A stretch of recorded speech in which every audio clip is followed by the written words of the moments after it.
Doctor గారు ఈ ప్రశ్నని రాగిణి అడుగుతున్నారండి. నాకు ఎంటెక్ చదువుతున్న కూతురు, బీటెక్ చదువుతున్న కొడుకు ఉన్నారు. మా వారు 4 ఏళ్ల క్రితం అనారోగ్యంతో చనిపోయారు.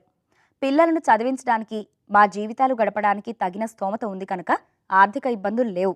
కానీ పిల్లల తీరే సమస్యగా ఉంది. మా అబ్బాయి చాలా మొండివాడు. ఇంటికి తనే మగదిగ్గు కనుక తన మాటే చెల్లాలని అంటాడు. అది అమ్మాయికి నచ్చటం లేదు. తను ఈ రోజుల్లో అందరూ అమ్మాయిల్లాగే తనకు నచ్చినట్టుగా ఉంటానంటుంది. దాంతో ఇద్దరికీ ఎప్పుడూ గొడవే. నేను భరించలేకపోతున్నాను. అమ్మాయి తన స్నేహితులతో సినిమాలకు వెళ్ళినా, ఏదైనా పార్టీకి వెళ్ళినా మా బాబు అస్సలు సహించడం లేదు. రోజులు బాగోలేదు, అసలే తండ్రి లేని పిల్లలం, చాలా జాగ్రత్తగా ఉండాలంటాడు.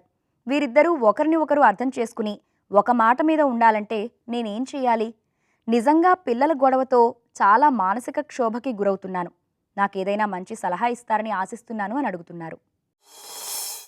రాగిణి గారు, మీ బాబు యొక్క డామినేషన్కి కారణం ఏమిటి అంటే, మీ అబ్బాయేమో తనను తాను తండ్రి స్థానంలో ఊహించుకొని ఇంటికి బాధ్యత తీసుకొని, తండ్రి లేడు కాబట్టి తండ్రి స్థానంలో నేను ఉన్నాను అని చెప్పి అక్క మీద వీలైతే మీ మీద కూడా అజమాయిషి చేస్తుంటాడు. కానీ అక్క మాత్రం తమ్ముణ్ణి తండ్రి స్థానంలో ఉన్నాడు అని చెప్పి మాత్రము అనుకోదు.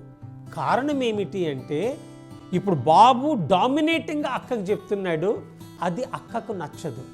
అందుకోసం అని చెప్పి వీళ్ళకి కాన్స్టెంట్గా వీరిద్దరి మధ్యన కొట్లాటలు జరగడం వల్ల మీరు చాలా టెన్షన్కి మీరు లోనవుతున్నారు.